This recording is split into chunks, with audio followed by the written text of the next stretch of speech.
Returning home with wealth is an honor. Why did it become the most taboo standoff of the ancients? Why do some people say that those who return home with wealth will either die or die?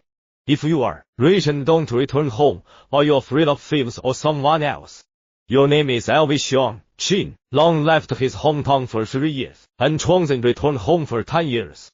Over the years, you have been selling silk in the south, and you have become the big shopkeeper of Minnan Sea Trade Firm, meant Xiong, who is nearly a daughter in years. Even the Imperial Department has taken your fine silk as a tribute, and you are also known as Jianin Lu Million. But you are always thinking about the small village in your hometown, the childhood under the old locust tree, and the wooden table, where your mother rubbed her face under the stove. You are successful and Chinese medicine has returned home.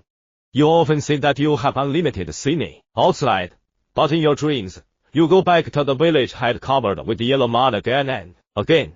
In the early spring of this year, I heard that the harvest in my hometown has been poor for years, and the old ancestral temple in the clan has been in disrepair for a long time. You brought 3 cards of silver ingots, and 2 handfuls of silks and satins, and the whole family returned home thousands of miles away. What you want is very simple, to recognize one's ancestors, to build a shrine to worship one's ancestors, and to help the people get the name of a good traveler. But you don't know that from the moment you step into the village, you are a piece of fat waiting to be shared. On the day you entered the village, the side guns rang 3 times, the gongs and drums cleared the way, the whole village knelt at the entrance of the ancestral hall, and the patriarch personally swiftly to meet you, and returned straight and far. We are blessed. You met your cousins, 7 aunts and 8 aunts, all smiling, and called you Master Lu and Master Lu. When your heart is hot, you smile and pack a 3-day banquet in the village, and send you salt to raise money. Your wife Lin pulled your sleeve at the back. Sir, don't spread the money too fast. How much can the villagers spend if you wave your hand? But you didn't notice the eyes of the patriarch, and stopped for 2 more periods on your wife's jade hairpin. Several younger generations kept staring at the horses in your team, and you thought it was envy and didn't take it seriously. You invested 520 pieces of silver to repair the ancestral temple, and the people were so happy that you took out 1,200 pieces of advice to learn, and invited famous teachers to teach their children to read and break word, which was a beautiful talk in the village. However, a few months later, the ancestral temple was completed and the school was completed. Someone proposed to put the school you donated under the name of the Lushi clan, but you refused. That night, your dog was poisoned, your wife panicked, and you tried to be calm. Someone is jealous. It will be alright in a few days.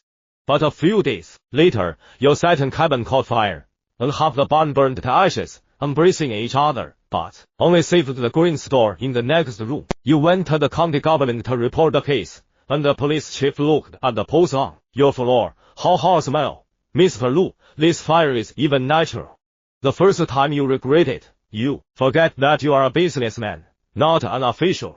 You decided to move back to Minnan, but the team leader detained 2 trucks of goods, on the grounds that you did not fulfill the responsibilities of the Lu people.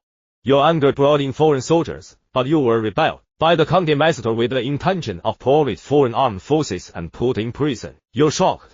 The county master just received you for 3,000 obscenities, but now he's turned against you mercilessly. After 3 days in prison, all your shops were sealed up, and the wounded soldiers were turned into local evil forces. You were put in prison without defending yourself, and you became white-headed overnight. In prison, you finally understand that although the imperial court promised Jiao 20, the local government wanted a supportive god of wealth, not a big boss with ideas. You are a benefactor who steals money and distributes wealth. If you refuse, you are a sinner. If you resist, you are a mob. Your wife asked people to intercede everywhere, and finally learned that if you want to get rid of the crime, you can only donate all your money to the clan and write about destroying the temple, so that you can save your life by being greedy and forgetting your ancestors. You swallowed blood, put your finger on it, and your property went to zero overnight. For decades, you dressed up in daishou and paraded the streets as atonement. On the 3rd day,